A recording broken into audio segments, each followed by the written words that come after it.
goes through the tissue which you're holding, goes back and goes back to the machine. The circuit is complete. So only that much tissue which you are holding, and you're holding because you want to cauterize it. So that's what you want to do actually. It is not an sort of undesirable thing. This is what you want to do.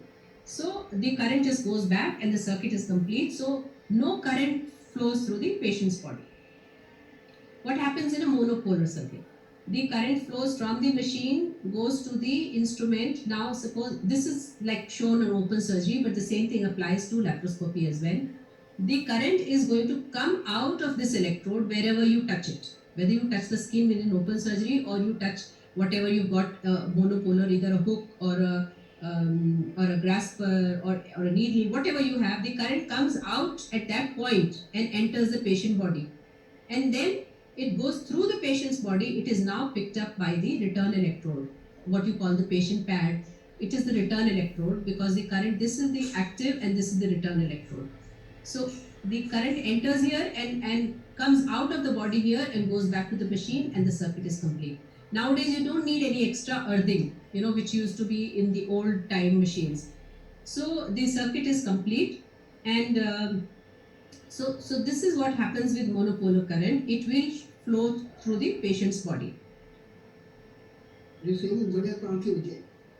So now, what are the problems with monopolar current? One of the commonest problem with monopolar current is electric burns.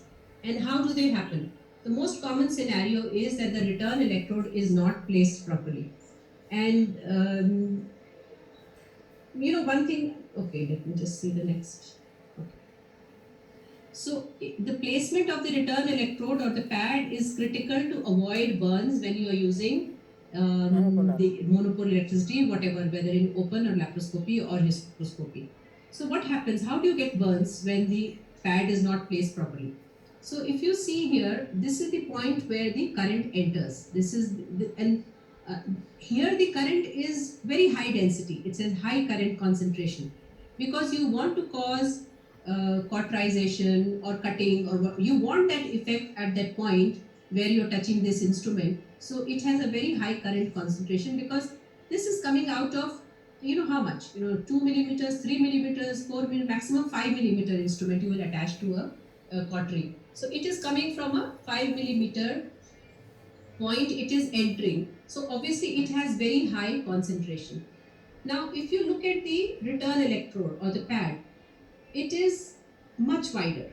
That is why, and if you see, I don't know if some of you are still using the old metallic return electrodes or the big one, the pads, the rubber pads.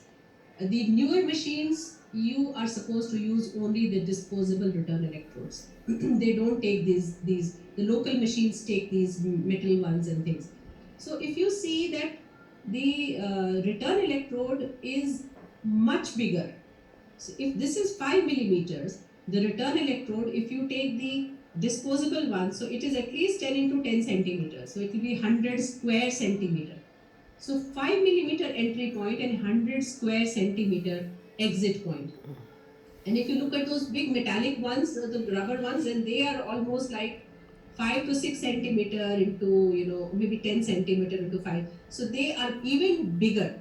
Why they are made so much bigger? Because the manufacturer has already taken into consideration that when you put these big pads below the patient, they are not in complete contact. So the idea is that even if it is 50% in contact, there is enough surface in contact. Whereas if you put the disposable one, it sticks completely and it is in 100% contact.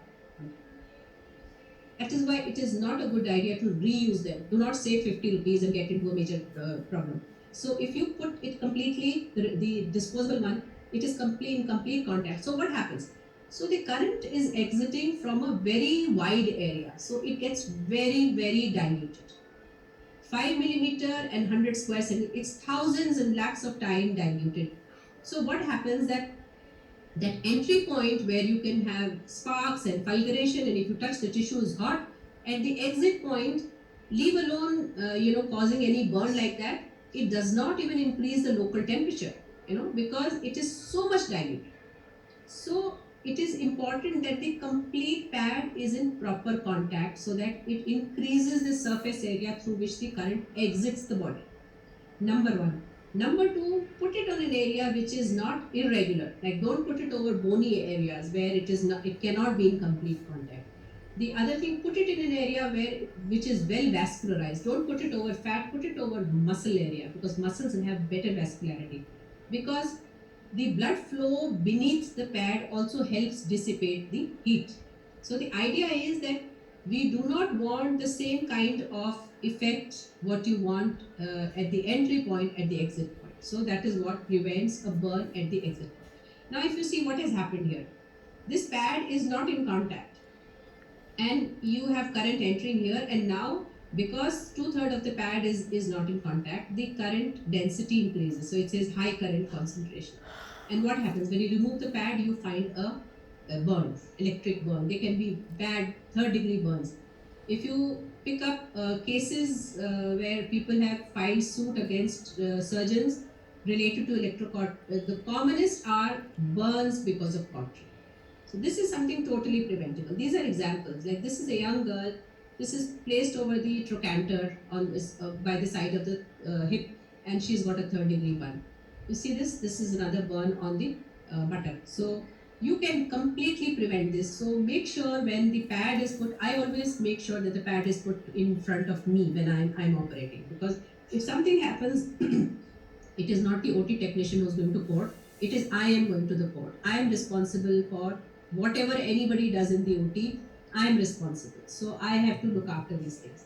So this I've already said, that choose a well vascularized area and avoid bony points. So this is slide to show that when the current does not have a designated path to flow, that means if the pad is not applied properly, then what happens? The current finds the shortest path to exit. Like if you see lightning when it falls, it takes the shortest path to come to the ground. Similarly, if you do not have a properly placed pad, then the current will find alternative ways to exit the body, and you will find if that exit point the current gets sufficiently concentrated, you will get a burn. So where all you can find a burn? See, this is ECG electrode. When you remove it, there is a burn because the pad was not properly put. So the current has exited through this because this is a conductor, and there is a burn at the ECG electrode site. So and where else you can have these burns? You can have, like you see, when you put the patient on the OT table, that is also metal. So you completely cover it. If you've got metal drip stands, make sure that the hand is not touching the drip stand. It should be completely covered with cloth. The cloth should not be wet, it will become a conductor.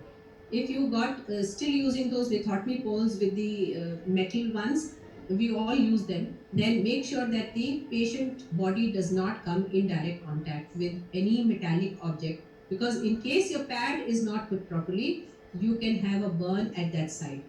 But of course, nowadays things are much better. If you are buying a decent cautery machine, any good make, if you buy a good machine, like I have used Valley Lab, I've used many, all the good machines, they all have what you call an inbuilt return electrode monitoring technology. And what that means is, if there is high resistance in the circuit anywhere, then the generator will automatically go to standby. So you will not get a burn. Although sometimes, I have still seen burns in a patient where there was a lot of what do you call betadine pooled with the electric pad, and the patient got little superficial burn. But generally, with a good machine, you can avoid this problem of having burns, because the machine will automatically go on standby, deactivate the generator. Okay, another concept. One was about monopolar and bipolar. Another concept is between cutting and coagulating current. So everybody knows, and that's all we are taught from internship to when you become a professor of surgery. You ask 10 professors of surgery, they only know that if you press the blue pedal, it coagulates, and if you press the yellow pedal, it cuts. Well, that is absolute nonsense. because the current does not know whether you want to cut or you want to coagulate. Cutting and coagulating current are simply two different waveforms that the machine generates for you. Cutting current is a continuous current and a low voltage current. Let me show you on this. So this is a cutting current and this is a coagulation current. These are blends. Some machine gives you blend, cutting and coagulating. So cutting current, this is at the same wattage. That's why we are comparing it. So cutting current, if you say, it says 100% on. So as long as you are pressing the pedal, the current is flowing. The other important thing to note is it says low voltage. That means that if you see, this much is the spread of the current. So number one, it continues to flow, so it goes deeper into the tissues, gives you much better deep down desiccation. If you're looking for a vascular pedicle, you will get a deep, desiccation of a vascular pedicle with a cutting current than a coagulating current, because it continues to flow. Number two, because the amplitude is less. Amplitude means the area in which the current is flowing. You're touching the instrument here and the current flows this much. That's the amplitude or the voltage. So obviously if you're cutting here, you don't want a lot of tissue to get devitalized. If you were doing a lap hysterectomy, you wouldn't want your ureter, which may be only 2 centimeter away. If you're using coagulating current, you might actually injure your ureter even without knowing, because it is just the spread of the current which is causing the ischemic necrosis of the ureter without you even knowing it. So that is cutting current. And coagulating current is an intermittent current. That means it comes in boluses. If you see, it says 6% on, 94% off. That means if you press the pedal for 100 seconds, typically the current is flowing only for 6 seconds. The rest of the time there's nothing happening. The other difference between cut and coag is high voltage. Look at the dispersion, look at the amplitude. If you compare this and this, it is more than double. That means if you touch something here with a cutting current, it will disperse only about, maybe let's say, a centimeter, just a hypothetical thing. If you touch a coagulating current, it might be 3 centimeters on, around that point where you are touching it. So what happens when you look at the tissue? So this is the effect on the tissue. So if you are using a cutting current, then you see this is what you have cut, and this little yellow area is the area of thermal necrosis which you have caused besides where you have touched, because there will be some amount of dispersion of current. If you look at this, the coagulating current, you see, look at the amount of thermal necrosis. Here it is almost gone up to maybe 1.5 2 centimeters from where you have cut. The other thing, there's a lot of charring. There is no charring here because the current continues to flow through the tissues deep down, whatever pedicle you're holding. But coagulating current, the current comes, by the time it's going deep inside the tissues, it stops. Again it comes. So there's a lot of superficial coagulation, but deep down the desiccation is bad. So when you are treating vascular pedicles, it is actually the cutting current which is more efficient than the coagulating current. To convince you, the only example I can give you, that if you are using a vessel sealer, the vessel sealers actually work on a pure cutting current and no coagulating current, because they are customized to seal large vessels. So just to finish this, that advantages of cutting mode, you can get better penetration, you have more effective hemostasis. Unlike most surgeons think that the coagulation mode will give them better hemostasis. There's less charring, there's less thermal spread. So take home messages: use cutting current in preference to coagulating. I hardly ever use the blue pedal. Even for hysteroscopy, if I've got a fibroid, I normally keep 80 to 100 pure cutting current. And if there's a bleeder, like I was saying, when you cut a fibroid and there's a bleeder, you can see the bleeder. Then you just touch that loop with cutting current and it will seal. So it is the current which actually causes the bleeder to seal. It is not whether you touch cutting or, both will seal the bleeder. You can touch it with a blue pedal or a yellow pedal. Because the cauterization occurs because when the current flows through the tissue, the water inside the cells vaporizes, the cell bursts and loses its hemostasis. So it will happen. You can do it in open surgery. You can, and we know it. You pick up a vessel. You either touch yellow or blue. it will still cauterize it. The only difference is yellow is more effective. So keep the wattage less with yellow. What you can do with 20 watts of yellow cutting current, you will need 40 watts of coagulating current. So keep the wattage less, otherwise you'll say, okay, this is a blast, because it is a more effective modality of current. So cutting current can cut and coagulate and vice versa. So if you've got a sharp point and you're putting on a tissue, whether you press yellow or blue, it is only going to make a hole. If you've got something you're putting a sharp, it will only cut. If you're holding the tissue with a grasper, then whether you press yellow or blue, it can only coagulate. Because you're holding the tissue, the current passes from one end to the other, and it can only cauterize the tissue. But of course, if you keep on doing it, at some point it will cut, sort of cut.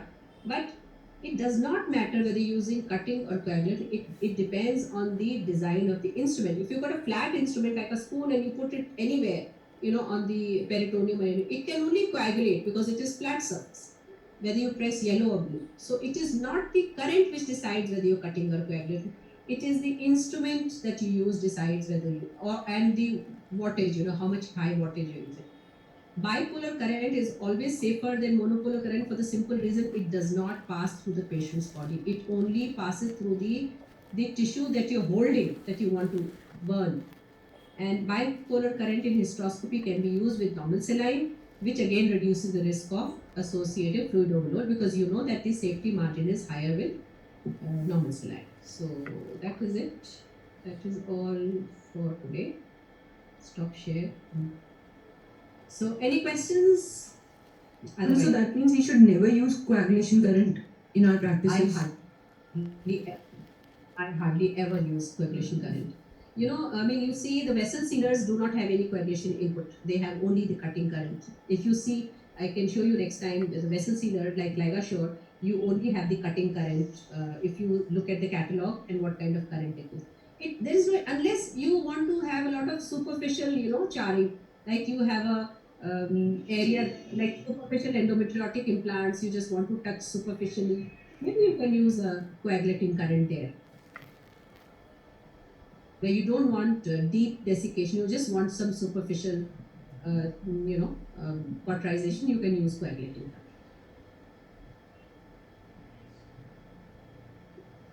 Ma'am, hello? Yeah? Ma'am, can you show me the videos first you showed on the screen? I missed them. After all the participants have left. Yeah. Okay. So are we done with the questions? Any other question? Ma'am, for me also, please, that navigating the hysteroscope, that is the key. But Yes. listen, next time, this is not easy now. Yes, ma'am, I had understand. problem. One time. Even I had some problem. No, but that's what I'm saying. You have to be, that's why I say log in half an hour before. I had logged in at 4:30 and there was not a single soul. I'm sitting here because so that you can get, any problem sorted. Somebody hasn't got the link, so please log in early. I always log in half an hour before so that we don't have any problem. Like last year, I sent you all the wrong link. So you have to, okay, I will just go through that. Ma'am, my question is, like you have said that 80 to 100 should be the cutting current. I'm talking about a fibroid. If I was using, if I were cutting a polyp, maybe 60, 70 watts would also be enough, because polyps are soft. Fibroids are hard to cut. So, And what about the laparoscopy? Laparoscopy, it depends what, to do what. Depends on the procedure that you're doing. Basically, I'm ligating the uterine with the bipolar only. Maybe 20, 30 watts, more than enough. Okay. And you recommend the cutting current for that also? Absolutely. Now bipolar doesn't give you two kinds of current.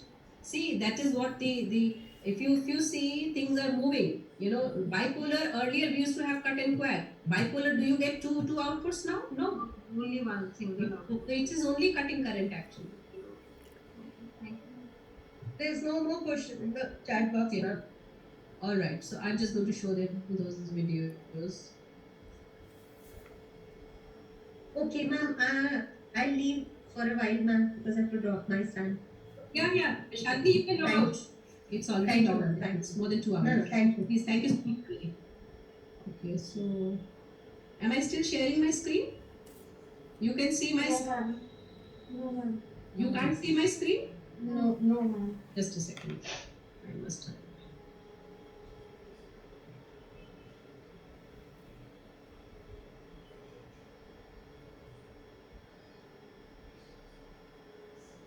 Okay. Now we can see, ma'am. All right.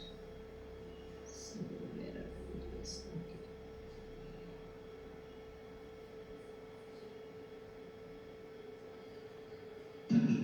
Okay. Okay, so now I'm going to teach you the basics of hysteroscopy. If you have learned how to navigate the hysteroscope under vision, you've actually won half the battle. Most people who are not trained properly, they are actually putting the hysteroscope like a curette. They are just putting it like in a hole. But that is where there will be bleeding because you're going to hit the wall of the cervix, of the uterus. So this is the most important part of hysteroscopy that you need to learn is to navigate under vision without touching the walls of the cervix and uterus. So now this is a 30-degree scope. When I have my light cable down at 12 o'clock, the scope is actually looking here. It is actually looking up. Can you see my finger? Look at the light. The light is, my finger is above the scope and the light is actually focused on my finger. It is not here. Now you see my finger is right in front, but the light is focused here. So it's a 30-degree scope, so it is looking up like this, right? So now we need to understand that because it is not a 0-degree scope, you cannot go into a hole straight and you will enter. If you try and do that, you are bound to hit the wall of the uterus. So come on, you show that. So see, imagine this is a cervix. This is cervical opening. So this is the opening. So if I want to go in straight, then you see where is the hole? It is at 6 o'clock position. So that means when you want to go straight in the center of the hole, actually when you're looking at the image at the monitor, it is at 6 o'clock.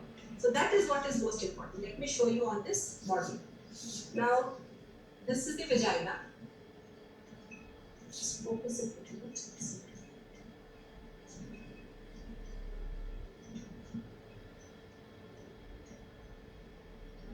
Just a minute. Focus it. When you start doing anything, any endoscopy, hysteroscopy or laparoscopy, the first thing you should do is focus, then you white balance, and then you start. But when you focus in white balance, you do it on a white gauze piece. Okay. So that's a model, that's a vulva. And now when I go vaginoscopic, you don't need to hold the cervix. You go inside, you can see the cervix.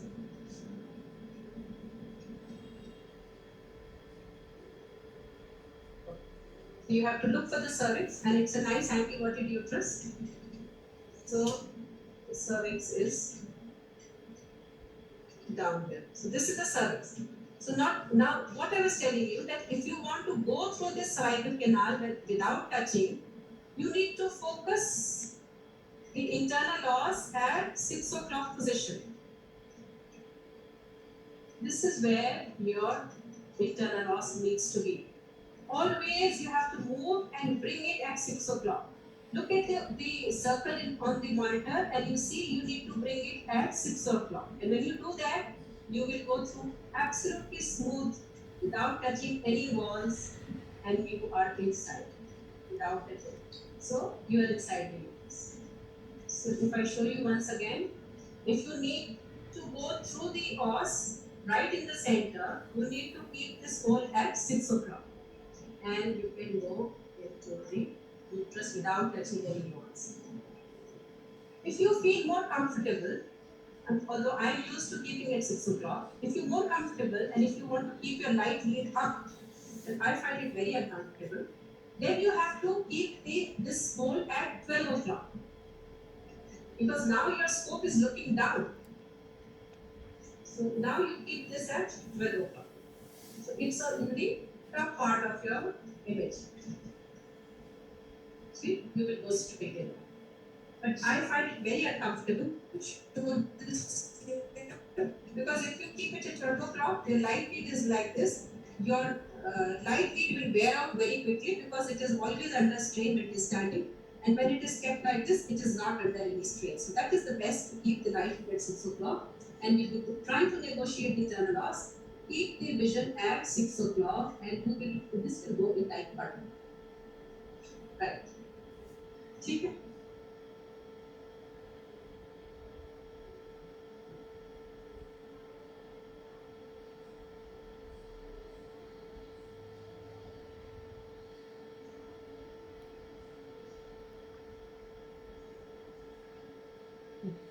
Oh, I don't know what's wrong with the voice.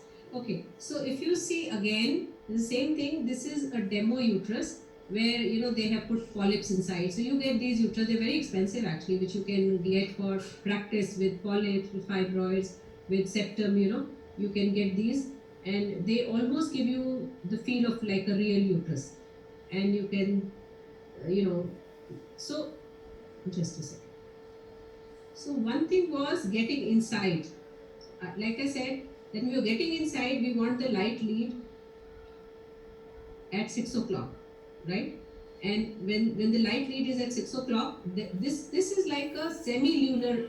You don't, in fact, need to keep the whole orifice like in front of you. If you just keep the top half, the lunar, sort of semi-lunar, then that's the most ideal position to go inside.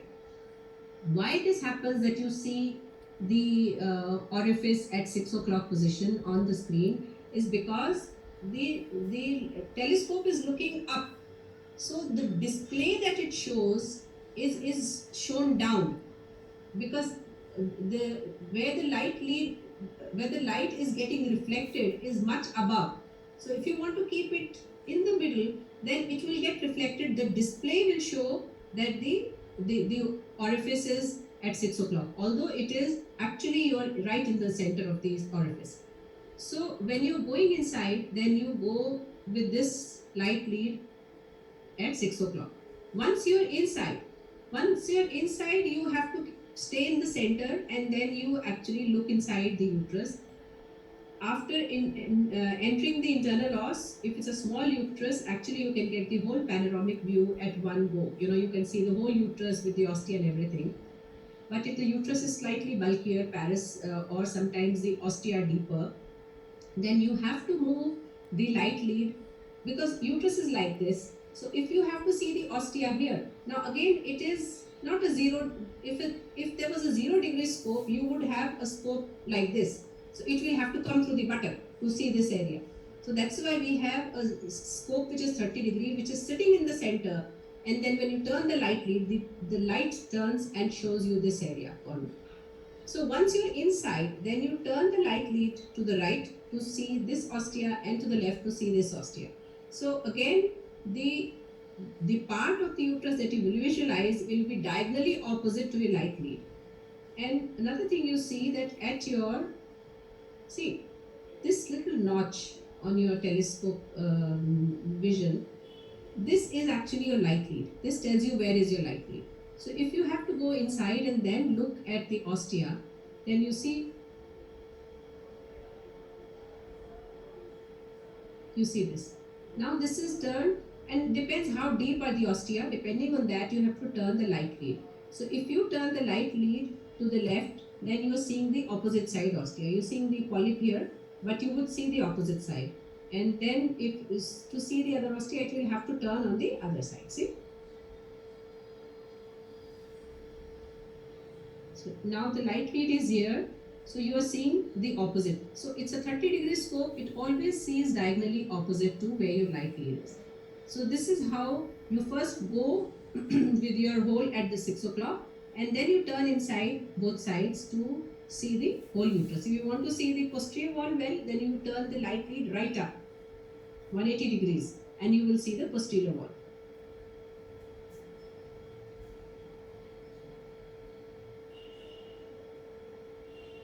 And on your way back, you see the cervical canal. Now you don't keep it at 6 o'clock. Now you keep the hole right in the center, so that you can see all the walls of the cervical canal. and you can see if there's any pathology there. So, and there's one last video to show you with a scissor.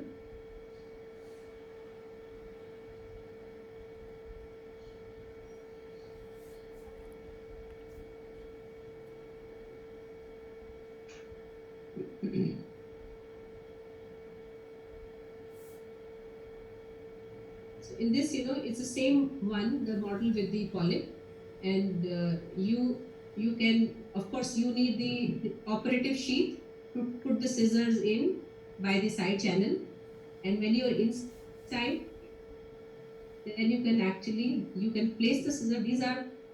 These scissors are flexible, so they're not very rigid. So you have to get sort of the hang of it to bring it in position so that it can cut. But they're very sharp. They're very delicate, but very sharp, and you can easily cut the polyp. One practical tip is that if you're cutting with polyp and want to take it out with grasper, a small polyp, then do not completely cut off the polyp from the wall, because then it will start, wandering around in that water. It's very hard to grab it with the grasper. So leave little bit attached to the wall, and then hold it with grasper, pull it off, and take it out. And if it's a big polyp, then you can take the entire assembly out with the polyp, and it will come out. The other thing, as you of course get experience in do it yourself, you will realize that if it's an anteverted uterus, to keep that hole at 6 o'clock on the screen. Let me just stop share. So to keep the hole on the screen at 6 o'clock, if it's an anteverted uterus, you will automatically see that your scope will keep going down. To be able to bring it to 6 o'clock on the screen, your scope will go down. Because imagine the uterus is like this, it is anteverted. If it is retroverted uterus is like this, then your scope will keep going up. So in the beginning, if you have done a PV before, you have an idea that the scope will go up if it is retroverted uterus, and anteverted will go down. But once you're experienced, even if you've not done a PV, by the way the scope goes up or down, this is anteverted or retroverted. So you just have to bring it at 6 o'clock, whether it is by putting it up or down, and enter the orifice. It doesn't matter. But like I'm saying, practically you will see that in sometimes in an acutely anteverted uterus, the scope goes down so much it is hitting the buttocks, because it is just like standing like this, the uterus. So that you will obviously know once you do that, how the scope moves. But the essential thing is to keep your display where it is supposed to be, so that you go in smooth without, scraping the walls of cervix. Is that okay? Did you get that? Yes, ma'am. Thank you so much for repeating it. Ma'am, I want to ask one thing. Like, we put the light at 6 o'clock. The light has to be put the position at 6 o'clock, and then we enter and see that half moon position, and then we should enter. Sorry, say it again. What did you say? Ma'am, the light source, we put it down in our scope, yeah, right. And then we enter in the vagina, and then when we see that half moon, that thing which you showed, when you're entering the vagina, there is no half moon. It's a big vagina. It's a big. So you should try and go into the posterior fornix if you're doing vaginoscopic. If you're holding the cervix in the beginning, you can hold the cervix and do it. So when you're holding the anterior lip, then of course external loss you can go, because you can see it. You don't have to see it half moon or anything. But the internal loss, you should keep it at 6 o'clock. External, you can see the hole. There's nothing to navigate. But once you start doing vaginoscopic, then put your scope inside, hit the posterior fornix, and then you will see in the posterior fornix, as you come up, you will see the cervical lips. So you see the posterior lip, and then you see the os. And if you're doing vaginoscopic, then the external os also will have to be at 6 o'clock, because you need to enter that. Then the internal os will also have to be at 6 o'clock. Any hole that you want to navigate will have to be displayed on the screen at 6 o'clock. Until then, your light lead will stay down. Your light lead will only turn when you are inside the uterus and you're trying to see corners of the uterus. Okay. Thank you so much. Okay then, bye-bye everybody. And